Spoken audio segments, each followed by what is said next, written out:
hello, fellow soldiers of Christ. We are called to arise and put our armor on, the armor that is strong in the strength which God supplies through his eternal Son. We're in battle, folks. The question is, are we tempted to fear? If so, it's reasonable under the circumstances. 2 Timothy 1:7 says, God did not give us a spirit of cowardice, fear, but rather a spirit of power and love and of discipline. The book of Isaiah 26:20 says, go in and shut your doors. Hide yourselves as it were a little while. Exactly what we're doing now. This battle, this pandemic with its sweeping destruction, can knock us off our foundation, or we can sink our roots in deeper as the oak trees do in a storm. As family members, friends, loved ones, neighbors, co-workers, those on the front line, people who have either been in contact with or succumbed to this virus, as we see and hear all the happenings around us, we are overwhelmed and anxious. We can't wait to get out, and we can't wait for this to end. It feels like we are in the middle of a storm. Not so good a place to be. One would say, in the belly, smack in the middle.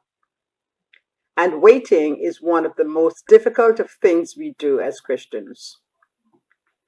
While we are anxiously waiting, we can choose to stay in a darkened room of fear and allow it to stunt our emotional and spiritual growth.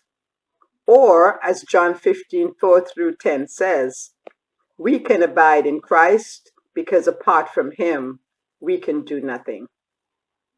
Discipline happens while in the darkened room, since while in this darkened room, God allows our brains to work and our minds to get creative.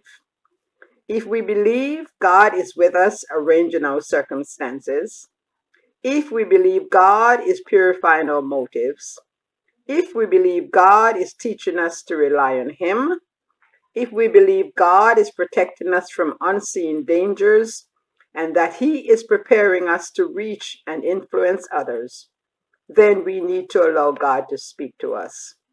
Make room for him. Prepare that room for two. One person said after this pandemic, some folks are going to come out great cooks. But I believe some folks are going to come out better Christians, well-trained fishers of men, and soldiers better fit for battle. I believe, too, many people are going to come to know God. Nehemiah 8:10 says, the joy of the Lord is our strength. This strength is a strength that reunites us so we can enjoy his presence. He will pull us through this. Yes, he will. The old gospel song says, we're in the storm too long, too long. But I know we will, at the end, experience the joy as on Resurrection Day. Zephaniah 3:17 says, with his love, he will calm all our fears. So fellow soldiers in God's army, let us stand strong in the Lord of hosts and in his mighty power, who in the strength of Jesus trusts is more than conqueror. Keep in contact with your brothers and sisters. Keep holding in prayer the seniors, those living alone, the frontline workers, the people who have lost their jobs, the families who are on food lines, those who have lost loved ones, those known and unknown who are suffering from this virus, for the funeral director's wellness, for battered men, women, and children locked behind their doors of cruelty, and pray for the world. This pandemic knows no end, knows no boundaries. I know that the God of power will bring us through this. So I say, hold on, pain ends. In other words, have hope, because out of fear comes hope. Together, we will come through this. Amen.